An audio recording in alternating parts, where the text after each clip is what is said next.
حضرت محمد اقبال لاهوری میگوید بیا ای بی ادب خود را ادب کن، بیا ای بی ادب خود را ادب کن، مسلمان زاده ترکی نسب کن.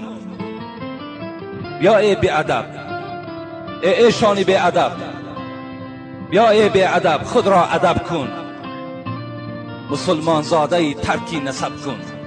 مسلمان زاده هستی، نسب تا ترک کن.